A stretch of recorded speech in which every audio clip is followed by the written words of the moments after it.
Good afternoon, everyone. I am so excited to bring you the next interview of my Be Good to You video series. My new friend, Kitty Clements. I just recently met her, but I love to hear people's stories, and I have just really clung on to her story because she has a passion for health and a passion for living her fullest life. And so, Kitty, I am just so pleased that you were willing to do this video series interview, even though we just met recently. So thank you so much, Kitty, for taking the time out of your day. Thank you. All right, well, let's get going. So share with me your health story and how you weren't being good to you. So my health story it's been going, I guess, kind of poorly for quite a few years prior to about a year and a half ago. I was not doing well in terms of I had a ton of stomach troubles. I was constantly fatigued, nauseous, had horrible heartburn all the time.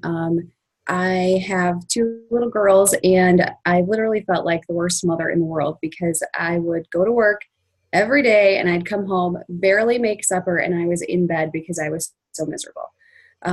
After months of doing this, I just kind of got fed up with not feeling great. I didn't want to do anything, never left the house outside of work, essentially, because the idea of going out to dinner or even just going over to a friend's house seemed. So I did a bunch of different research, had some different tests done, saw my doctor and a bunch of specialists, basically to find out that maybe I had food intolerances, but maybe not. There was no definitive answer. And for someone such as myself, I'm a nurse by trade, and that's my career.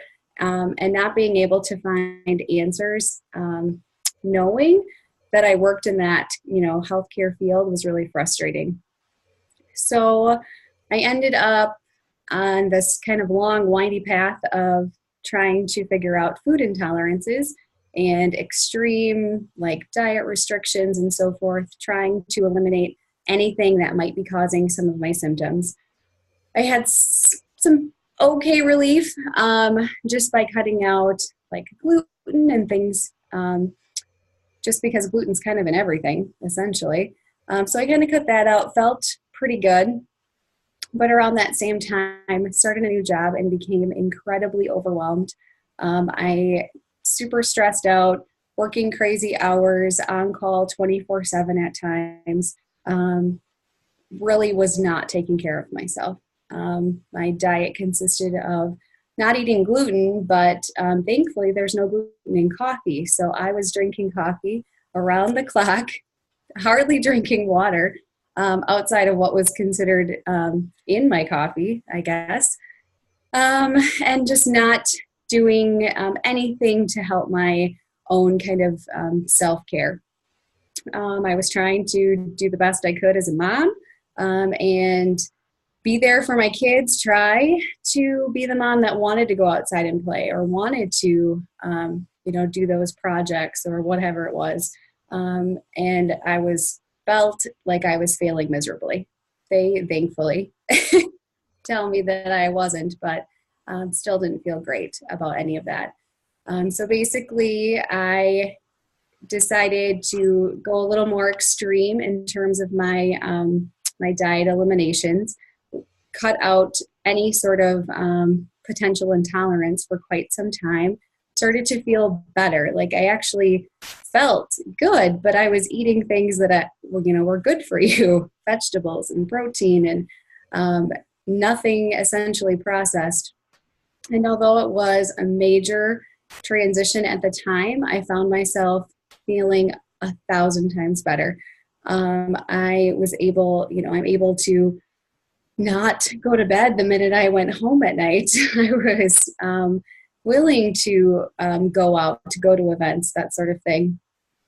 I also left the really stressful job that I was in, which made it a lot easier, a lot more accessible for me to, do those sorts of things and not be so bogged down with the anxiety that came with that stressful job. So that's kind of like the realm of all of the bad. The good came, when I started to feel better, I decided that I really wanted to try to help other people, kind of go down that route. So I opted, to look toward health coaching, and essentially, I mean, that's how we met. But I kind of stumbled across this particular avenue, and it's been really good. I don't know, it's been great. It's an aspect of being able to help people that I don't feel like I've been able to reach as a nurse, which is fulfilling, because essentially I became a nurse so that I could help people, keep people out of the hospital and make them feel better, that sort of thing. And as a nurse working in a hospital, your hands are kind of tied as to what you're actually able, to do. You can help people to a certain extent, but maybe not feeling their best, but maybe just good enough. So, yeah, that's kind of my story. So here I am now, and still feeling good and able to enjoy my kids. Yeah. That's your quality of life has certainly skyrocketed, right? And that's awesome. That's awesome. So what habits and well-being practices do you do on a daily basis now to be good to you? So just really simple and basic. I drink water. It's really simple, but I believe that I was truly living in a chronic state of like horrible dehydration. And it's amazing now, even just, on a day when I feel like I'm too busy to get all my water in, how just kind of sluggish I feel. So it's just one of those simple practices. Another thing is sleep. Now I go to bed early because I want to, because it's easy for me to get up early. But I know that if I don't get all of those hours of sleep, that I start to get a little zombie-ish too. And I'm just a nicer person when I've had enough sleep.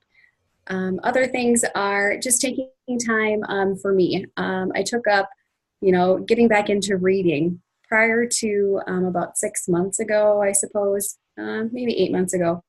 I don't think I had read a book out of just pure pleasure outside of nursing school, and that was 8.5 years ago. So just doing little things like that, reading books with my kids, things like that, just to do something other than work and, things that you have to do as a mom, like cleaning and things like that's no fun. But something else that I do is every morning I try to find some form of like self-motivation or motivational quote, something or another. I try to think of, what's going to help me get through the day. So Monday quotes are great because a lot of people struggle on Mondays. I personally like Mondays, but Mondays like today when I'm home and not at the hospital are great too. But so I just try to find something enlightening every morning because that's just one of those aspects of life that it's just not an overwhelmingly large amount of motivation that you find. You're just not self-motivating most days. So finding, some other resource for that motivation can just kind of help push you along, get you that jump start on the day. So those are just a few things that I do now that I never did before. So that's awesome. That water thing and brain fog is that's true, and sleep, yay, that kind of thing. So totally can relate to those things. So with that being said, so what advice would you give to others to encourage them to be good to themselves? I think like mostly just it's never too late to start. I had felt like I was living in a chronic state of just fog and fatigue, and just kind of thought that's what life was.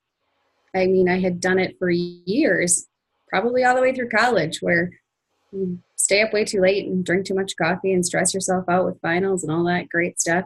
And just to know that it's never too late. Anyone at any age, you can turn it around. You can actually feel good about yourself, feel good on a day-to-day basis, and enjoy life again, or for the first time, depending on how bad it's been, I guess. Exactly. No, I love that. You really can just start. Just take the first step, right? Just get Mhm. out there and be really deliberate with your health. So, no, that's great advice. Thank you so much, Kitty. Well, I was so pleased to hear your story a little bit more. So, thank you so much for sharing. And once again, thank you for taking the time out of your busy day. I know this is quiet time for you with the kids at school. So, Yeah. I appreciate you taking that chunk of time to have this chat. So thank you so much. Thank you, Kristen. All right, take care, honey. Bye Bye bye. bye.